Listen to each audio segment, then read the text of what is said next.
हकाइक में से आपको याद होगा, मुझे बताया मेरे कलीग्स ने, बहुत बड़ी कमेटी बनी थी इलेक्शन एक्ट 2017 के लिए, 102 मीटिंग्स हुई।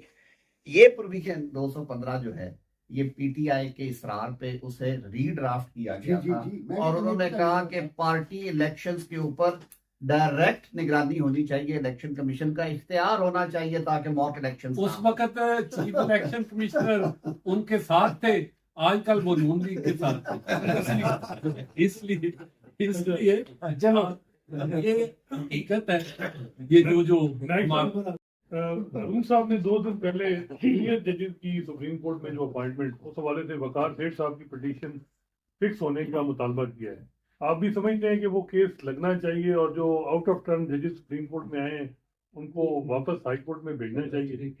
देखें, ये है सुप्रीम कोर्ट का इस वक्त अपना मसला कि वो जजेस काम कर रहे हैं, काफी अरसे से काम कर रहे हैं। ये चीफ जस्टिस साहब को फैसला करना पड़ेगा क्या ठीक है। हम बिलीव करते हैं सीनियोरिटी के ऊपर, बिल्कुल बिलीव करते हैं सीनियोरिटी के ऊपर, क्योंकि अगर शख्स जो कोई नौकरी कर रहा होता है या कोई जज होता है, ईमानदारी से काम कर रहा होता है, हार्ड वर्किंग होता है, तो उसकी ख्वाहिश होती है कि उसको प्रमोशन मिले, एलिवेशन मिले। अब ये मैं समझता हूँ क्या कहते हैं, कोई ऐसा रूल नहीं है, एक ट्रेडिशन थी, एक कस्टम था, एक प्रेसिडेंट था जिस पर चल रहा है। अब ये मैं समझता हूँ चीफ जस्टिस साहब और उनकी कमेटी डिसाइड करे कि क्या वो जजेस जो कि ऑन द बेसिस ये कह कर के they are better than the one जिनको उन्होंने सुपरसीड किया है, क्या वो सही है या गलत है, ये फैसला मैं समझता हूँ चीफ जस्टिस साहब पर छोड़ दिया जाए चाहिए। पुराने वक्त के अंदर भी लॉ ऑफ नेसेसिटी को सामने रखते हुए शॉर्ट टर्म फायदा के लिए गए, सुप्रीम कोर्ट गया, मगर उसके जो नुकसान आते हैं आज भी हम फील कर रहे हैं उस लॉ ऑफ नेसेसिटी की वजह से। मिलिट्री डिक्टेटर्स को आपने क्या कहते हैं इजाज़त दे दी हुकूमत करने के लिए, मार्शल लॉ को आपने का वैलिड कर दिया लॉ ऑफ नेसेसिटी के नीचे। क्या हम वही वक्त चाहते हैं? नहीं।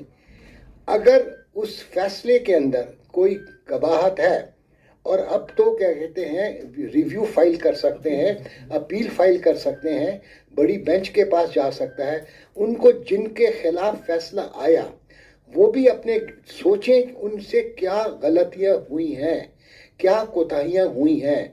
खाली क्रिटिसाइज करने से फ़ायदा नहीं है। मैं ये समझता हूँ ये जो फैसला है ये तमाम पॉलिटिकल पार्टीज़ के लिए एक मशले राह है। आगे जाकर कोई भी ऐसा फेक या फॉल्स इलेक्शंस नहीं कराएगा, क्योंकि जैसे एक शख्स ने कहा कि कौन खड़ा हो सकता है नवाज शरीफ के खिलाफ, कौन खड़ा हो सकता है जरदारी साहब के खिलाफ, कौन खड़ा हो सकता है फजलुर रहमान के खिलाफ, कौन खड़ा हो सकता है क्या कहते हैं असफंदियार वली खान के खिलाफ इन द पार्टी इलेक्शंस। तो अब ये वक्त आ गया है, मैं समझता हूँ हर 4 या 5 साल में इलेक्शन एक्ट ऑफ 2017 के नीचे इलेक्शंस कराने ज़रूरी हैं। अब जो भी पार्टी इलेक्शन कराएगी वो सोच समझ कर कराएगी, क्योंकि जमहूरियत पहले पार्टी के अंदर आएगी, फिर वो अवाम को जमहूरियत देंगे। खाली ये नहीं है कि मीठा मीठा हप हप और कड़वा कड़वा थू थू। अब वक्त आ गया है कि हर पॉलिटिकल पार्टी को हिसाब देना पड़ेगा अपने इलेक्शंस का।